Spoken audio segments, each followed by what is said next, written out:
శతమానం భవతి. మా ఇద్దరికి పెళ్లి చేయాలని అమ్మ నిర్ణయించింది. తనతో జీవితాన్ని పంచుకుంటున్నానని నేను ఎంతగానో సంతోషిస్తున్న సమయంలో ఎవరికీ చెప్పకుండా మాయమైపోయినట్టుగా రాధ వెళ్ళిపోయింది. తన గురించి 6 నెలల్లో వెతకని చోటు లేదు. కానీ తన ఆచూకీ కూడా తెలియలేదు. మళ్ళీ అమ్మవారి దయ వల్ల నా రాధ నా దగ్గరికొచ్చిందని నేను మురిసిపోతున్నాను. తను గతం మర్చిపోయింది. తనకి గతాన్ని గుర్తు చేయాలని నేనెంతగానో తపన పడుతున్నాను. కానీ ఇలాంటి పరిస్థితుల్లో తను ప్రెగ్నెంట్ అని చెప్తున్నావు. నా ప్రేమని కాదని నా రాధ నన్ను మోసం చేసింది అంటే నేను నమ్మను. మనస్ఫూర్తిగా నా రాధని నేను ప్రేమించాను. తన మనసేంటో నాకు తెలుసు. నా రాధ ఎప్పటికీ నాకు దూరమయ్యే పని చేయదు. ఇలాంటి పని అస్సలే చేయదు. కాని రాధ ఎవరి చేతుల్లోనైనా మోసపోయిందా? రాధని ఎవరైనా బలవంతంగా? వీటన్నిటికీ సమాధానం మన దగ్గర లేదు మురారి. రాధే చెప్పాలి. తను వెళ్ళిపోయిన 6 నెలల్లో ఏం జరిగిందన్నది రాధకి మాత్రమే తెలుసు. ఆ గతం తాలూకు జ్ఞాపకాలు రాధే మనతో చెప్పగలదు. కానీ ఇలా గతాన్ని మర్చిపోయిన రాధకి ఇప్పుడు అవేవీ గుర్తులేవు. కనీసం తన ప్రెగ్నెంట్ అన్న విషయం కూడా తనకు తెలిసే పరిస్థితి లేదు. ఇలాంటి పరిస్థితుల్లో రాధ ఏం చెప్పగలదు? మనం ఎలా తెలుసుకోగలం? తనకి గతం గుర్తొచ్చే వరకు ఓపిక పట్టడం తప్ప ఇంకేం చేయలేం. ముందు ఈ విషయాన్ని ఆంటీకి చెప్పాలి. ఎలా చెప్తావో నీ ఇష్టం. అందుకే నేను ఇక్కడికి రమ్మన్నానంతే. లేదు భార్గవి, ఏం జరిగిందో తెలిసే వరకు రాధ ప్రెగ్నెంట్ అన్న విషయం ఎవరికీ తెలియకూడదు. తనిప్పుడు ఎలా ఉందో అందరూ తనని అలాగే అనుకోవాలి. ఈ విషయం దయచేసి ఎవరికీ చెప్పకు. నువ్వు నాకు మాటివ్వాలి భార్గవి. ఇది దాస్తే దాగే నిజం కాదు. రోజులు గడిచే కొద్దీ తన కడుపులో పెరుగుతున్న శిశువు పిండం నుంచి రూపం మార్చుకుంటూ ఉంటుంది. మనిషిగా రూపాంతరం చెందుతూ ఉంటుంది. అప్పుడు కడుపు బయటికి తెలుస్తూ ఉంటుంది. మరి ఈ నిజాన్ని ఎలా దాచగలమో చెప్పు. ఏం చెయ్యాలన్న దాని గురించి తర్వాత ఆలోచిస్తాను. ఇప్పుడు మాత్రం ఎవరి దగ్గర చెప్పొద్దు. ప్లీజ్, నువ్వు నాకు మాటివ్వు. సరే మురారి, నేనెవరితోనూ చెప్పను. ఇంత పెద్ద నిజాన్ని తట్టుకోవడం నాకు కష్టంగానే ఉంది. కానీ అసలు ఏం జరిగిందో తెలుసుకునే బాధ్యత కూడా నా మీదే ఉంది.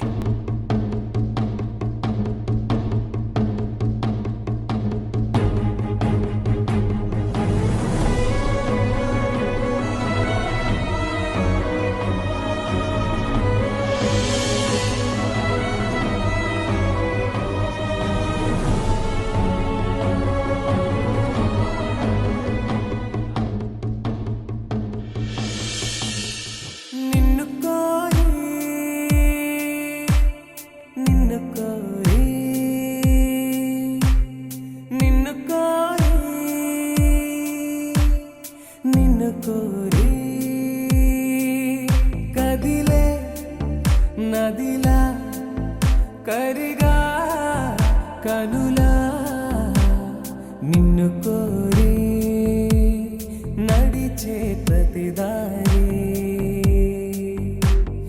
నిన్ను కోరి ఎగసే నా ఊపిరి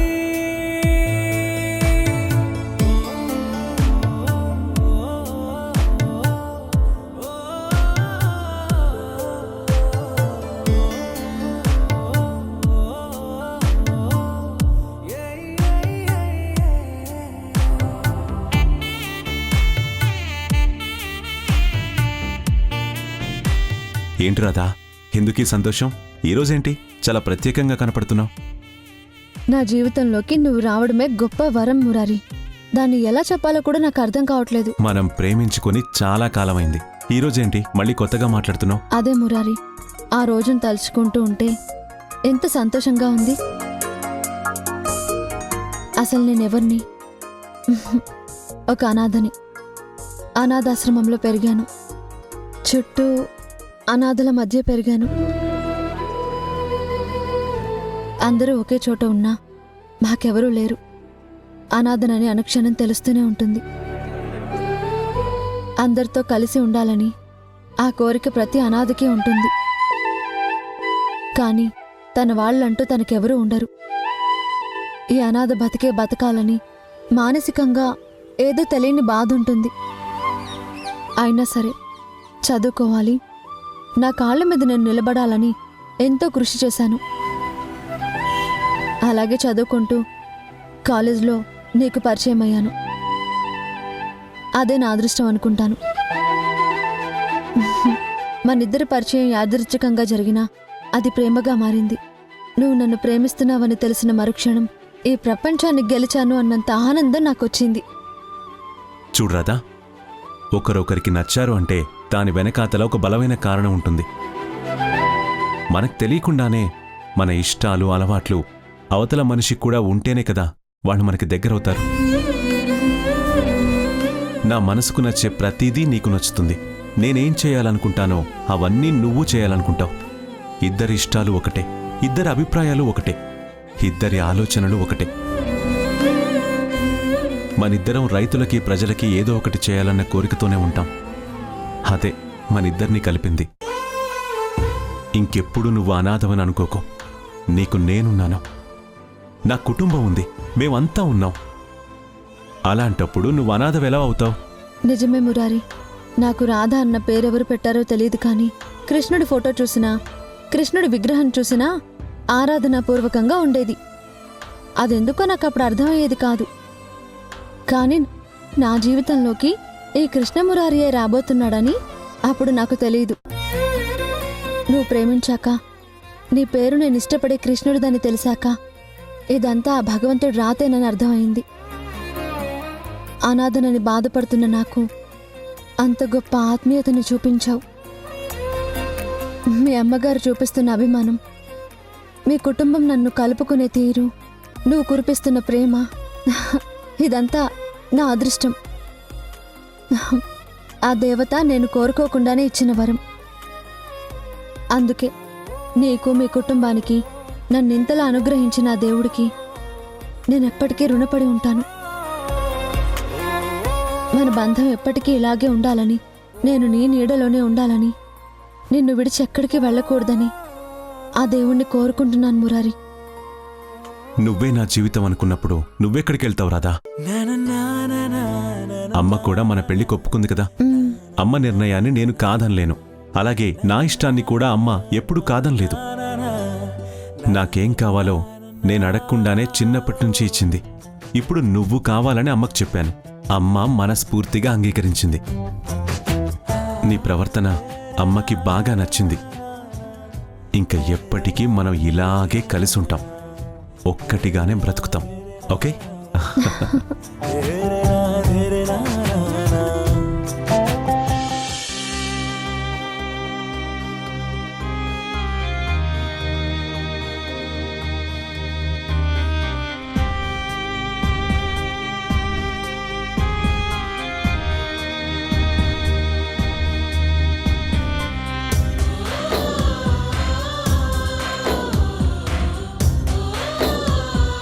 రాధ ప్రెగ్నెంట్.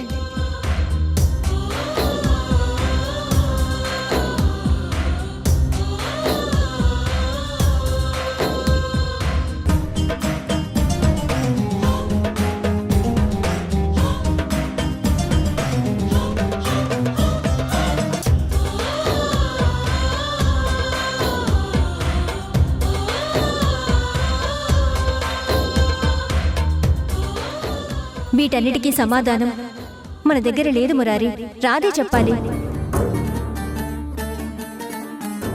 ఇది దాస్తే దాగే నిజం కాదు. రోజులు గడిచే కొద్దీ తన కడుపులో పెరుగుతున్న శిశువు పిండం నుంచి రూపం మార్చుకుంటూ ఉంటుంది. మనిషిగా రూపాంతరం చెందుతూ ఉంటుంది. అప్పుడు కడుపు బయటికి తెలుస్తూ ఉంటుంది. మరి ఈ నిజాన్ని ఎలా దాచగలమో చెప్పు.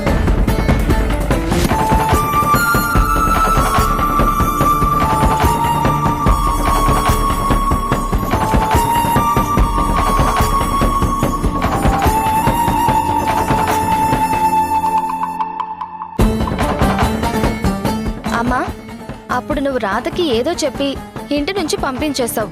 అది వెళ్ళిపోయింది అనే సంతోషంలో అసలు నువ్వు ఏం చెప్పి పంపించావు అని నేను కూడా అడగలేదు. నా జీవితానికి అడ్డు రాకుండా వెళ్ళిపోయింది కదా అని నేను ఆనందించాను. ఇంకా మావయ్య నా సొంతమని ఎన్నో కలలు కన్నాను. కానీ నా కలలన్నీ కలలుగా మిగిలిపోతాయని, మళ్ళీ కన్నీళ్లే నాతో సహజీవనం చేస్తాయని కలలో కూడా అనుకోలేదమ్మా. వెళ్ళిపోయిన మనిషి తిరిగి వచ్చేసింది అంటే నువ్వు చెప్పే విషయం గట్టిగా చెప్పలేదా?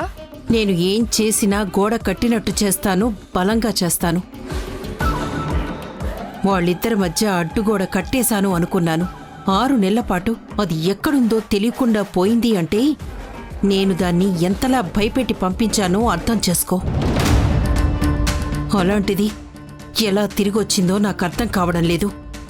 దాని గురించే ఆలోచిస్తున్నాను. ఇప్పుడు ఆలోచిస్తూ కూర్చుంటే పుణ్యకాలం కాస్త పూర్తయిపోతుంది. దానికి గతం గుర్తొచ్చింది అంటే అమ్మమ్మ ఒక్క క్షణం కూడా ఆలస్యం చేయకుండా వాళ్ళిద్దరు పెళ్లి చేయడానికి సిద్ధపడిపోతుంది. ఎప్పుడు దానికి గతం గుర్తొస్తుందోనని ప్రతిరోజు నేను భయపడి చస్తున్నాను. మళ్ళీ దాన్ని పంపించలేవా అమ్మా?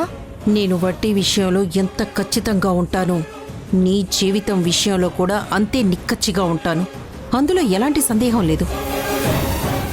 నీ జీవితంలోకి అడ్డు రాకూడదని, నా జీవిత ఆశయాన్ని ఇది చెడగొట్టకూడదు అని దాన్ని ఇంటి నుంచి పంపించాను. అన్నీ తెలిసినప్పుడు, బాగా తెలివిగా ఉన్నప్పుడే దాన్ని వెళ్ళగొట్టాను. అలాంటిది గతాన్ని మర్చిపోయిన మొద్దు దాని పేరు ఏంటో కూడా దానికి తెలిసే పరిస్థితుల్లో లేదు. అలాంటి దాన్ని మళ్ళీ పంపించడం ఎంత పని? ఆ పని నేను చూసుకుంటాను.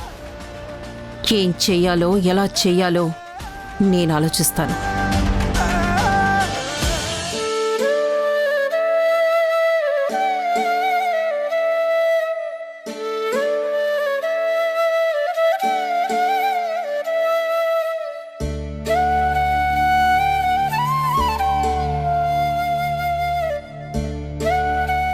కెట్టయ్య ఎందుకలా ఉన్నాడు? భార్గవి రమ్మని పిలిచిందని కల్కి నాతో చెప్పాడు. మరి కెట్టయ్య అంత బాధగా ఉన్నాడేంటి?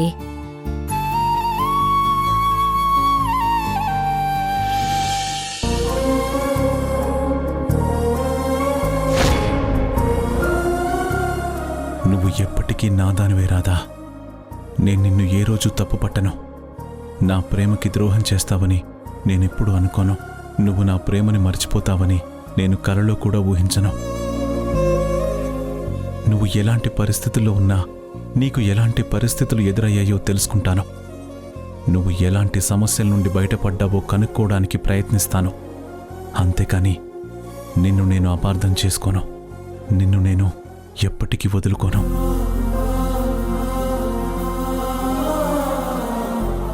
ఏంటి అలా చూస్తున్నారు? టాబ్లెట్స్ వేసుకున్నావా? వేసుకున్నాను. చెప్పారు కదా టైం ప్రకారం వేసుకోమని. మళ్ళీ కొత్తగా అడుగుతున్నారేంటి? నిన్ను కంటికి రెప్పలా చూసుకోవాల్సిన బాధ్యత నాదే కదా. అందుకే అనుక్షణం నీ గురించి ఆలోచిస్తూ నువ్వు మందులు వాడుతున్నావో లేదో తెలుసుకోవడం నా బాధ్యత.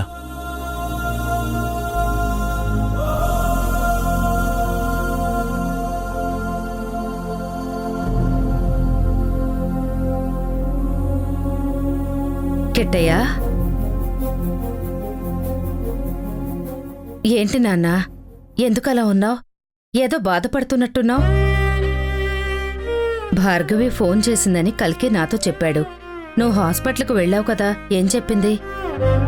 ఏం చెప్తుందమ్మా? తన మెడిసిన్స్ కరెక్ట్గా వాడాలి, తనకేది గుర్తుండదు కాబట్టి అన్నీ దగ్గరుండి నేనే చూసుకోవాలని చెప్పింది. తను ఒక అపురూపమైన గాజుబొమ్మ, జాగ్రత్తగా ఉండాలి, కంటికి రెప్పలా కాపాడుకోవాలని మరికొన్ని జాగ్రత్తలు చెప్పింది. కెట్టయ్యా, నేను నిన్ను కన్న తల్లిన్రా.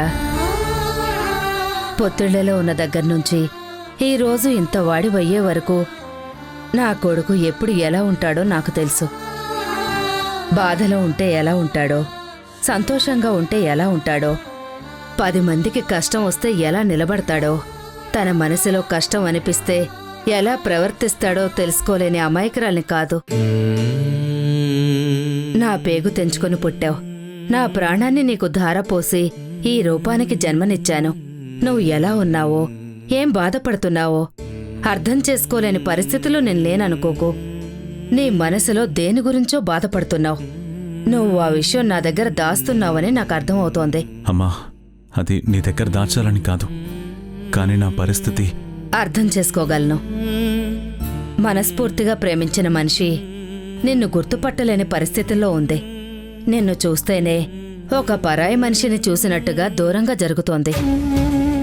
నీతో జీవితం పంచుకోవాల్సిన వ్యక్తి నీ దగ్గర అలా ప్రవర్తిస్తుంటే నువ్వు తట్టుకోవటం ఎంత కష్టంగా ఉంటుందో నాకు తెలుసు. ఆ బాధ నీ మనసులో ఉందని నేను అనుకుంటున్నాను. అది నువ్వు బయటకు చెప్పకపోయినా నేను గ్రహించగలను. కానీ అంతకు మించి ఏదైనా బాధ ఉంటే అది నువ్వు కూడా తట్టుకోలేనిది అయితే మాత్రం నాకు చెప్పు. నీకు ధైర్యం చెప్పడానికి ఈ అమ్ముందని మర్చిపోకు.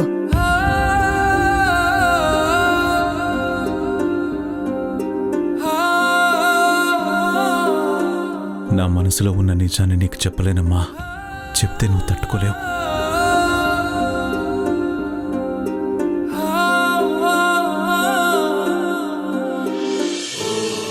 లేదమ్మా, భాను దొరుకుతుందన్న నమ్మకం నాకుంది. నా భాను నాకు దూరమై బతకలేదు. తను లేకుండా నేను ఉండలేను. మేమిద్దరం ఎప్పటికీ కలిసే ఉంటాం. మా ఇద్దరి మధ్య తాత్కాలికమైన ఎడబాటు వస్తుందేమో కానీ శాశ్వతమైన దూరం ఎప్పటికీ రాదమ్మా. నేను భాను తీసుకొని మన ఇంటికి వస్తాను. మళ్ళీ ఆ ఇంట్లో నా భానుతోనే అడుగు పెడతాను. భాను ఖచ్చితంగా కనిపిస్తుందన్న నమ్మకం నాకుంది. ఆ నమ్మకం నాకు ఉంది కార్తీక్. మీ ఇద్దరి ప్రేమ నాకు తెలుసురా. భానుకి నువ్వంటే ఎంత ఇష్టమో నాకు తెలుసు. నువ్వు లేందే భాను ఉండలేదు. నువ్వే జీవితం అనుకుని బతికేటువంటి మనిషి నీ జీవితంలో ఉండకుండా ఎక్కడికి వెళ్ళిపోతుంది? ఎడబాటు వచ్చినందుకు అందరికీ బాధగానే ఉంటుందిరా. కాని భానుకి నీ మీదున్నటువంటి అభిమానం, భానుకి నీ మీదున్నటువంటి ప్రేమ మళ్ళీ మీ ఇద్దరిని దగ్గర చేస్తుందనేటువంటి నమ్మకం నాకుందిరా. కనిపించిన ప్రతి దేవుడికి దండం పెట్టుకుంటున్నాను. మళ్ళీ మీ ఇద్దరిని కలుపమని చెప్పి, మీ ఇద్దరూ మన ఇంట్లో ఆనందంగా ఉండాలని చెప్పి ఆ భగవంతుణ్ణి వేడుకుంటున్నాన్రా. నిస్వార్థంగా కోరుకుంటున్నటువంటి కోరిక కాబట్టి ఆ దేవుడు కూడా కరుణిస్తాడన్న నమ్మకం నాకుంది. ఈ విషయంలో నువ్వు బాధపడకు, భయపడకు. తప్పకుండా భాను కనిపిస్తుంది. ధైర్యంగా ఉండు.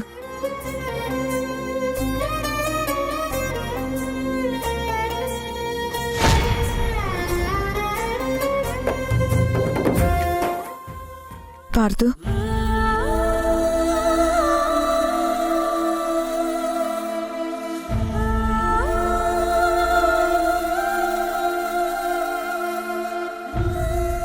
ఈ కన్నీళ్లకు కారణం ఏంటో నాకు తెలుసు పార్థు.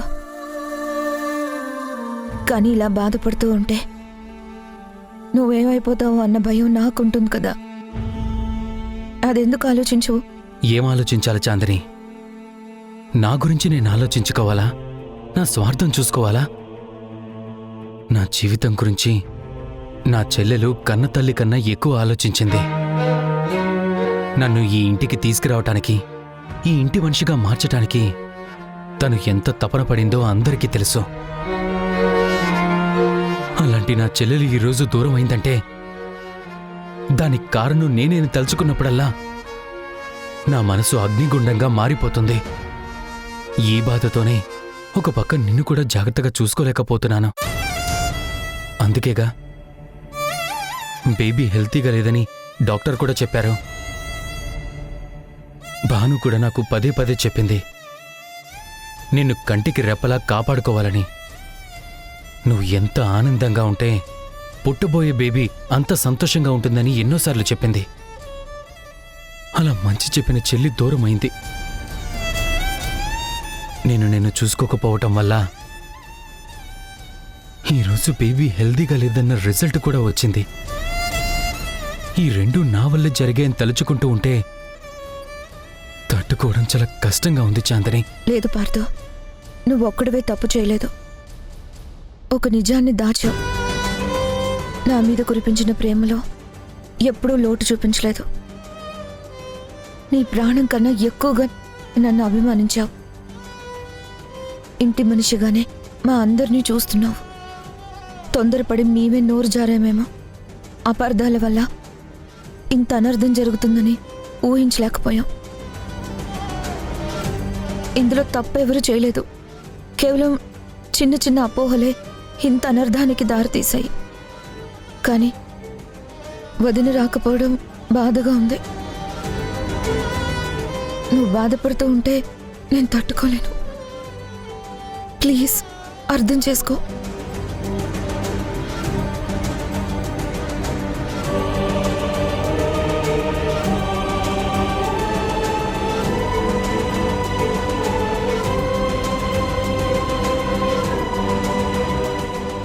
జాగ్రత్త కార్తీక్. నువ్వు మాకు దూరంగా ఉన్నావు కాని భానుని నువ్వు వెతుకుతున్నావన్న కారణంతోనే నిన్నక్కడ ఉండనిస్తున్నాం కాని నువ్వు అక్కడ చాలా జాగ్రత్తగా ఉండు నాన్న.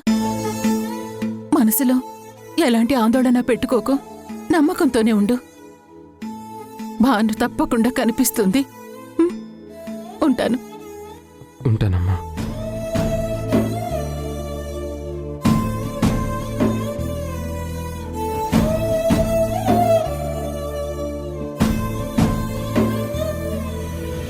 ఇన్ని రోజుల నిరీక్షణకు ఈ రోజుతో తెరపడబోతుంది. భాను ఫోన్ సిగ్నల్ ట్రేస్ అయిందంట. కాసేపట్లో భాను కనిపించబోతుంది. కొద్దిసేపట్లో నేను భాను చూడబోతున్నానమ్మా. స